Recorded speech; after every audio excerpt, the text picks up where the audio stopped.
ದಿನ ಎಷ್ಟು ವರ್ಷದೊಳಗೆ ಆಗೋದು ಏನು ಅನ್ನೋದು ಡೆಡ್ಲೈನ್ ಕಾಂಟ್ರಾಕ್ಟ್ ಟರ್ಮ್ಸ್ ಇರ್ತದಲ್ಲ ಟರ್ಮ್ ಪ್ರಕಾರ ಆಗ್ತದೆ ನಮ್ಗೆ ಗೊತ್ತಿಲ್ಲ 2 ವರ್ಷದ ಕಾಂಟ್ರಾಕ್ಟ್ ಟರ್ಮ್ ಇತ್ತು. ಅಂದರೆ ಈಗ ನಿಮ್ಮ ಇದರಲ್ಲೇ ಆಗಿ ಅವಧಿಯಲ್ಲಿ ನಮ್ಮ ಅವಧಿಯಲ್ಲಿ ಪ್ರಾರಂಭ ಮಾಡಿಸಿದಾರಲ್ಲ ಅದಕ್ಕೆ ಸರ್ ಬರೀ 2-3 ಸಲ ಭೂಮಿ ಪೂಜೆ ಮಾಡಿದ್ರು. ಹೌದು ಹೌದು ಮತ್ತು ಅಲ್ಲ ಈ ಉದ್ಘಾಟನೆ ನಿಮ್ಮಿಂದ ಆಗೋಷ್ಟು ಅಷ್ಟರಲ್ಲಿ ಆಗುತ್ತಾ ಹೆಂಗೆ? ನಿಶ್ಚಿತವಾಗಿಯೂ ಅಂದರೆ ಎರಡು ವರ್ಷ ಇರ್ತಾರೆ ಅದು ಟರ್ಮ್ ಅಷ್ಟೇ ಇರ್ತದೆ ಮೋಸ್ಟ್ಲಿ ಅದು 24 ವರ್ಷ. ಹೌದು ಇದಕ್ಕೆ ಭಾಳ ಸ್ಪಷ್ಟೀಕರಣ ನೀಡಬೇಕಾಗಿದೆ. ಯಾಕಂದರೆ ಅಲ್ಲಿ ಆ ಒಪ್ಪಂದದ ಜೊತೆಗೆ ಒಂದು ದಿವಸ ಏನು ಹಿನ್ನಡೆಯಿಂದ ಏನೇನು ನಡೆದಿದೆ, ನಾವು ರೈತರ ರಷ್ಯನ್ ಆಯಿಲು ಮತ್ತು ನಮ್ಮ ಅಗ್ರಿಕಲ್ಚರ್ ಬಗ್ಗೆ ರೈತರನ್ನ ಎಲ್ಲಾದರೂ ನೀವು ಕಾಂಪ್ರಮೈಸ್ ಮಾಡಿದ್ದಾರೆ ಹೇಗೆ, ಅವ್ರ ಹಿತಾಸಕ್ತಿ ಏನಾದ್ರು ಬಲಿ ಕೊಟ್ಟಿದ್ದಾರೆ ಹೇಗೆ, ಇದೆಲ್ಲವೂ ಕೂಡ ಚರ್ಚೆ ಆಗಬೇಕಾಗ್ತದೆ. ಅವರು ಅದನ್ನು ಬಹಿರಂಗಪಡಿಸ್ಬೇಕಾಗ್ತದೆ. ಬರ್ತಾಯಿದೆ ಒಂದೊಂದು ಹೊರಗಡೆ. ಸರ್ ಈಗ ಜಿಲ್ಲಾಧಿಕಾರಿ ಕಚೇರಿ ಈಗ ಆಲ್ರೆಡಿ ವರ್ಕ್ ಶುರುವಾಗಿದೆ.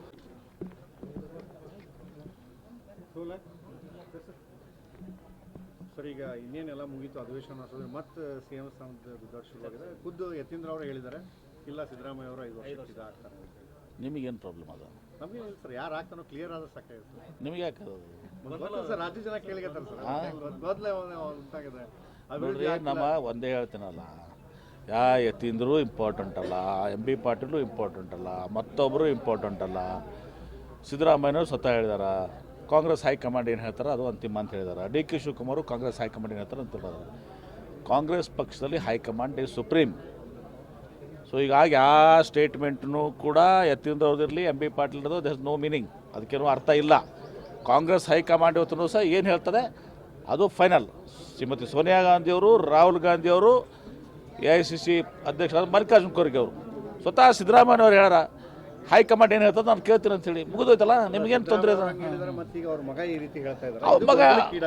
ಅವ್ರ ಮಗ ತಾನು ತಿಳಿದಿದ್ದು ಹೇಳಿದ ನಾನು ಏನ್ರಿ ಅಂದರೆ ಬಿಜೆಪಿ ಹೇಳ್ತಾ ಇದ್ದಾರೆ ಸರ್. ಈಗ ಬರೀ ಈಗ ಒಂದಲಗೆ ಇನ್ನೇನು ಅಧಿವೇಶನ ಮುಗಿಯಿತು, ಅಭಿವೃದ್ಧಿ ಕಾಣೋದು ಇಲ್ಲೆಲ್ಲ ಕಾಂಗ್ರೆಸ್ನಲ್ಲಿ. ಕೇವಲ ಏನಾಗಲಿಕ್ಕೆ ಅಂತಂದರೆ ಇವರು ಗದ್ದೆ ಗುದ್ದಾಟದೊಳಗೆ ಕಾಲ ಕಳೀತಾ ಇದ್ದಾರೆ ಅಂತ ಹೇಳಿ BJP ಅವ್ರು 3 ಮುಖ್ಯಮಂತ್ರಿಗಳನ್ನ ಚೇಂಜ್ ಮಾಡಿದರು.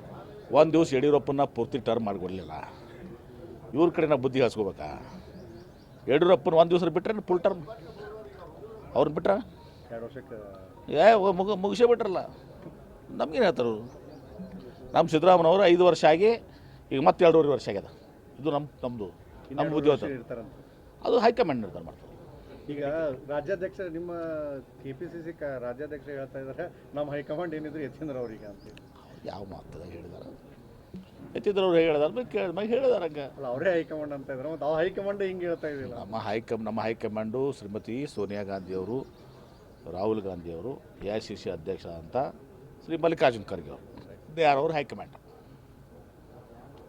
ರಾಜ್ಯದಲ್ಲಿ ಸಂಕ್ರಾಂತಿ ನಂತರ ಬದಲಾವಣೆ, ಯುಗಾದಿ ನಂತರ ಬದಲಾವಣೆ ಬರೀ ಇದೇ ಆಗ್ತದೆ. ಅದು ನಿಮ್ಮ ಕೆಲಸ, ಅದು ಮಾಧ್ಯಮದವ್ರು ನಿಮಗೆ ನಿಮ್ಮ ಬರೀ ಸಂಕ್ರಾಂತಿ ಇದು ಕಾಂಗ್ರೆಸ್ ಶಾಸಕರೇ ಹೇಳಿದ್ದಾರೆ ಸರ್ ಸಂಕ್ರಾಂತಿ. ಈಗ ಶಿವರಾತ್ರಿ ಬರ್ತದೆ, ನಾಳೆ ಶಿವರಾತ್ರಿ ಬರ್ತದೆ. ಅಲ್ಲ ಅವ್ರಿಗೆ ಸಂಕ್ರಾಂತಿ ನಾಳೆ ಶಿವರಾತ್ರಿ ಕಾಯ್ರಿ, ಒಟ್ಟು ಕಾಯ್ಕೋತ ಹೋಗ್ರಿ, ನೀವು ಮಾಡ್ಕೋತ ಹೋಗ್ರಿ. ಏನು ಚೇಂಜಸ್ ಬಿಡ್ರಿ ಎಲ್ಲ ಬಿಟ್ಕೊಂಡು ರೈಲ್ವೆ ಗಿಲ್ವೇದು ನಿನ್ನೆ ಅಶ್ವಿನಿ ವೈಷ್ಣವ್ ಭೇಟಿ ಬಂದೀವಿ, ಅದೆಲ್ಲ ಬಂದು ಮತ್ತೆ ಅದನ್ನು ಬಿಡ್ತೀರಿ. ಹೇಳಿರಲ್ಲ ಸರ್, ಬಂದಲ್ಲ ಸರ್. ನಿನ್ನೆ ಅಶ್ವಿನಿ ವೈಷ್ಣವ್ರಿಗೆ ಭೇಟಿಯಾಗಿ ವಿಜಯಪುರ ಮತ್ತು ಬೆಂಗಳೂರಿಗೆ 10 ತಾಸ್ನಾಗ ಆಗಬೇಕು, ಗದಗ ಮತ್ತು ಹುಬ್ಳಿ ಬೈಪಾಸ್ನಾಗ ಹೋಗ್ಬೇಕು, ಒಂದೇ ಭಾರತ ಒಂದು ಕೋಚು ಮತ್ತು ರೈಲ್ವೆ ಇದು ಆಗಬೇಕು ಅಂತ ಹೇಳಿದ್ದೀನಿ ಅನ್ರಿ. ಆಮೇಲೆ ನಮ್ಗೆ ಮುಂಬೈ, ಪುಣೆ, ಬೆಂಗಳೂರು ಈ ಎಕ್ಸ್ಪ್ರೆಸ್ ವೇ ಹೋಗ್ಬೇಕು. ಕರ್ನಾಟಕ ರಾಜ್ಯಕ್ಕೆ ಅನುಕೂಲ ಆಗ್ತದೆ. ಅಂದರೆ ವಾಣಿಜ್ಯ ನಗರ ಮತ್ತು ಟೆಕ್ನಾಲಜಿ ನಗರ, ಫೈನಾನ್ಷಿಯಲ್ ಕ್ಯಾಪಿಟಲ್ ಮತ್ತು ಟೆಕ್ ಕ್ಯಾಪಿಟಲ್ಗೆ. ಅಂದರೆ ಈ ಬೆಳಗಾವಿ, ಹುಬ್ಳಿ ಹೆಂಗಾರೆ ಹಾಯ್ದೋಗ್ಲಿ ಅವ್ರಿಗೆ. ಅದನ್ನು ನಾವು ಅದ್ರ ಬಗ್ಗೆ ನಾವು ನಿರ್ಧಾರ ಮಾಡೋಂಗಿಲ್ಲ. ಟೆಕ್ನಿಕಲಿ ಫಿಸಿಬಿಲಿಟಿ ಏನಾಗ್ತದೆ ನಾನೇ ಫಸ್ಟ್ ರೈಸ್ ಮಾಡಿ ತಗೋದಿಲ್ಲ ಅದನ್ನು. ಹಾಂ ಮತ್ತೆ ಮಾಡಿದ ಹೇಳಿದ್ವಿ, ಮರುದಿವಸ ಹೋಗಿ ಮತ್ತೆ ಪ್ರಹ್ಲಾದ್ ಭೇಟಿಯಾಗಿದ್ದಾರೆ ಸರ್. ಈಗ DC ಕಚೇರಿ ಅದನ್ನು ಸ್ವಾಗತ ಮಾಡಿ ನಾನು ಅವ್ರಿಗೆ ಅಭಿನಂದನೆ ಸಲ್ಲಿಸೀನಿ. ಆದರೆ ಬರೀ ಭೇಟಿಯಾಗಿ ಬಂದರೆ ಆಗಂಗಿಲ್ಲ, ಹಕ್ಕಿಕತ್ನಾಗ ಆಗ್ಬೇಕಂತ ಹೇಳಿದ್ವಿ. ಸರ್, ಈಗ ಭಾರತ ಮತ್ತು ಅಮೆರಿಕ ನಡುವಿನ ಒಂದು ಏನು ಒಪ್ಪಂದ ಇದೆ ಮತ್ತು ಅದೆಲ್ಲ ಈಗ ಆಮದು ರಫ್ತು ಇರ್ಬೋದು ಮತ್ತು ವಿಜಯಪುರ ಜಿಲ್ಲೆಗೆ ಏನೋ ಬೇಡಿಕೆ ಇದೆ? ಭಾಳಷ್ಟು ಬೇಡಿಕೆಗಳನ್ನ ಕೊಟ್ಟಿದ್ದೀವಿ, ಇನ್ನೂ ಕೊಡ್ತಾ ಇದ್ದೀವಿ. ಸರ್ ಏರ್ಪೋರ್ಟ್ ಅದೇ ಈಗ ಮತ್ತೆ ಇಲ್ಲಿ ಸುಪ್ರೀಂ ಕೋರ್ಟ್ನಲ್ಲಿ ಮೂವ್ ಮಾಡ್ತಾ ಇದ್ದೀವಿ. ಅವರು ಮಿನಿಸ್ಟ್ರ್ ಆಫ್ ಎನ್ವಿರಾನ್ಮೆಂಟ್ ಫಾರೆಸ್ಟು ಅವರೇನು ಪ್ರೊಸೆಸ್ ಮಾಡ್ತಾಯಿಲ್ಲ. ಮತ್ತೊಂದು ಇನ್ನೊಂದು ಅವ್ರಿಗೆ ರಿಮೈಂಡರ್ ಲೆಟರ್ ಕೊಟ್ಟು ಈ ಕಡೆ ಪ್ಯಾರಲಲ್ಲಿ ನಾವು ಡೈರೆಕ್ಷನ್ಸ್ ಕೊಡೋಕೆ ನಡೀತಾ ಇದ್ವಿ. ಯಾವಾಗ ಆಗ್ಬೋದು ಇಂಥ ಈ ಡೇಟಲ್ಲಿ ಮಾಡಬೇಕು? ಕೋರ್ಟದ ವಿಚಾರದಲ್ಲಿ ನಾನು ಹೇಳೋಕ್ಕಾಗಲ್ಲ, ಬಟ್ ಬಹುಶಃ ಇನ್ನೊಂದು 5-6 ತಿಂಗಳಲ್ಲಿ ಬಗೆಹರ್ಬೋದು. ಹೆಚ್ಚಿನ ಅನುದಾನ AKP ಯೋಜನೆಗೆ ಹೆಚ್ಚಿನ UKP ಯೋಜನೆಗೆ ಅನೌನ್ಸ್ ಮಾಡಿಬಿಟ್ಟಿವಲ್ರಿ 30 ಲಕ್ಷ 40 ಲಕ್ಷ 70,000 ಎಕರೆಗೆ 30 lakh 40 lakh announce ಮಾಡಿದ್ದೀವಲ್ಲ.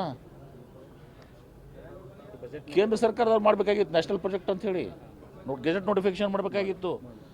National project ಮಾಡಿ ಅಂತ 50,000 ಕೋಟಿ ಕೊಡಬೇಕಾಗಿತ್ತು.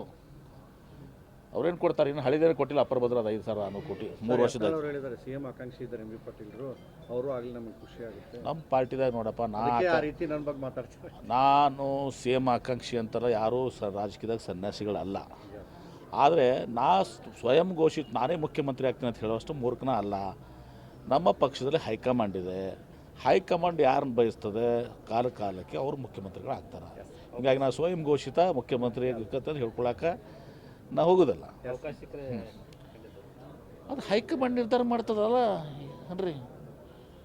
ಅಲ್ಲಿ ಶಾಸಕರ ಅಭಿಪ್ರಾಯಗಳನ್ನ ಕೇಳ್ತಾರೆ, ಹೈಕಮಾಂಡ್ ಬರ್ತಾರೆ, ಬಂದು ಕಾಂಗ್ರೆಸ್ ಪಕ್ಷ ಆಯ್ಕೆದಾಗ ಒಂದು ಪ್ರಕ್ರಿಯೆ ಇದೆ ನಮ್ಮ ಕಾಂಗ್ರೆಸ್ ಪಾರ್ಟಿಯಾಗ.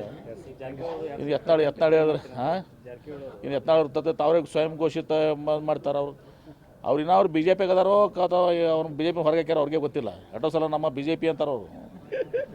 ಅಸೆಂಬ್ಲಿಯಾಗೂ ಕೂಡ ನಮ್ಮ ಪ್ರಧಾನಮಂತ್ರಿ ನಮ್ಮ ಅಂತ ಹೇಳ್ತಾರೆ, ಮೋದಿಯವ್ರು ಅಂತಾರೆ. ಹಾಂ, ಅದೇ ಗುಂಗ್ನಾಗ ಅದಾರ. Thank you sir. ಏನಪ್ಪ ತಡ ಮಾಡ್ಬಾರ್ದ್ರೆ ನಾನು ಮಾಡಲಿ, ನಾನೇ ಕೊಟ್ಟು ನಾನು ಒಟ್ಟರು ಕೂಡ ಮಾಡ್ಕೋರೆ ಪಾಪ. ಇಲ್ಲ ರೈಟಾ ಸರ್, ಯತೀಂದ್ರ ಅವರು ಈಗ ಆಲ್ರೆಡಿ ಏನಂತಂದರೆ ಅನೌನ್ಸ್ಮೆಂಟ್ ಮಾಡಿದ್ದಾರೆ, ಮತ್ತೆ 5 ವರ್ಷ CM ಸಿದ್ದರಾಮಯ್ಯ ಇರ್ತಾರೆ, ಅದರಲ್ಲಿ ಏನು ತೆಗೆಯೋದಿಲ್ಲ. ಅವರು ಸ್ವಾಭಾವಿಕವಾಗಿ ಹೇಳಿದಾರ. ಅವರು ಅದಕ್ಕೆ ವಿಶೇಷ ಅರ್ಥ ಕಲ್ಪಿಸುವಂಥದ್ದಿಲ್ಲ. ನಮ್ಮ ಪಕ್ಷದಲ್ಲಿ ಯತೀಂದ್ರದ ಹೇಳಿಕೆ ಆಗಲಿ, MB ಪಾಟೀಲ್ ಹೇಳಿಕೆ ಆಗಲಿ, ಮತ್ತಾರ್ದರ ಹೇಳಿಕೆ ಆಗಲಿ ಅದಕ್ಕೆ ಮಹತ್ವ ಇಲ್ಲ. ನಮ್ಮ ಕಾಂಗ್ರೆಸ್ ಪಕ್ಷದಲ್ಲಿ ಹೈಕಮಾಂಡ್ ಅಂತಿಮ. ಶ್ರೀಮತಿ ಸೋನಿಯಾ ಗಾಂಧಿಯವರು, ರಾಹುಲ್ ಗಾಂಧಿಯವರು, AICC ಅಧ್ಯಕ್ಷ ಮಲ್ಲಿಕಾರ್ಜುನ್ ಖರ್ಗೆ ಅವರು ಸುಪ್ರೀಂ. ಅವ್ರು ಏನು ನಿರ್ಧಾರ ಮಾಡ್ತಾರೆ ಅದು ಫೈನಲ್ಲು. ಮತ್ತು ಇದು ನಾನು ಹೇಳಬೇಕಾಗಿಲ್ಲ, ಮುಖ್ಯಮಂತ್ರಿಗಳು ಸ್ವತಃ ಹೇಳಿದಾರೆ. ಎಲ್ಲಿವರೆಗೆ ನನಗೆ ಹೈಕಮಾಂಡ್ ಹೇಳ್ತದೆ ಅಲ್ಲಿವರೆಗೆ ಮುಂದುವರಿತೀನಿ. DK ಶಿವಕುಮಾರ್ ಅದನ್ನೇ ಹೇಳಿದಾರೆ. ನಮ್ಮಲ್ಲಿ ಯಾವುದೂ ಗೊಂದಲ ಇಲ್ಲ. ಮಾಧ್ಯಮದವ್ರು ನೀವೇ ಸುಮ್ಮನೆ ಶಿವರಾತ್ರಿ ಬಂತು, ಮತ್ತು ಶಿವರಾತ್ರಿ ಸಂಕ್ರಾಂತಿ ಗಿಕ್ರಾಂತಿ ಶಾಸಕರು ಹೇಳಿದ್ದಾರೆ ಸರ್, ಸಂಕ್ರಾಂತಿ ಸಾಕು. ಅವ್ರವ್ರು ಇದಕ್ಕೆ ಒಲವು ಇರ್ತದೆ, ಅದಕ್ಕೆ ಇರ್ತದೆ, ಅವ್ರ ಆಶಯ ಇರ್ತದೆ, ಹೇಳೋದು ತಪ್ಪಲ್ಲ ಅದ್ರಾಗ ಏನಾದ್ರು. ಹಾಂ, ಲಿಂಗಾಯತ ಅದಕ್ಕೇನು ತಪ್ಪೇನದ. ನಮ್ಮ PM ಅಶೋಕ್ ಅವರು ಊಟಕ್ಕೆ ಕರೆದಿದ್ರು, ಎಲ್ಲರಿಗೂ ಊಟಕ್ಕೆ ಹೋಗಿದ್ದೀವಿ, ಊಟ ಮಾಡಿದ್ದೀವಿ. ನಮ್ಮ ಸಮಾಜದ ಹಿತಾಸಕ್ತಿಗಳ ಬಗ್ಗೆ ಚರ್ಚೆ ಮಾಡಿದ್ದೀವಿ, ಸಮಸ್ಯೆಗಳ ಬಗ್ಗೆ ಚರ್ಚೆ ಮಾಡಿದ್ದೀವಿ. ನಾವು ಸುಮಾರು 34 ಮಂದಿ MLA ಇದ್ದೀವಿ, ಹೈಯೆಸ್ಟ್ ಬ್ಲಾಕ್. ಈಗ 134 34 ನಾವೇ ಇದ್ದೀವಿ. ನಮಗೂ ಸೂಕ್ತ ಪ್ರಾತಿನಿಧ್ಯ, ಸೂಕ್ತ ಸ್ಥಾನಮಾನ, ಗೌರವ ಎಲ್ಲ ಸಿಗಬೇಕು ಅಂತ ಅನ್ನೋದು ಎಲ್ಲರದ್ದು ಬೇಡಿಕೆ ಆಗಿದೆ, ನಮ್ಮದು ಬೇಡಿಕೆ ಆಗಿದೆ. ಇದರ ಅರ್ಥ ನಾವು ಬೇರೆಯವ್ರು ಕಸ್ಕೊಂಡು ತಿನ್ನೋದು ಅಂಥದ್ದಲ್ಲ. ನಮಗೆ ಸಿಗಬೇಕಾಗಿದ್ದು ಡ್ಯೂ ಶೇರ್ ನಮಗೆ ಸಿಗಬೇಕು, ನಮಗೆ ಸಿಗಬೇಕಾಗಿದೆ ಗೌರವ ನಮ್ಗೆ ಸಿಗಬೇಕು ಅಂತೇಳಿ. ತಪ್ಪೇನಿದೆ ಅದ್ರ, ಮತ್ತೆ ಕೊಡ್ತೀವಿ ಈಗ ಶಾರ್ಟ್ಲಿ.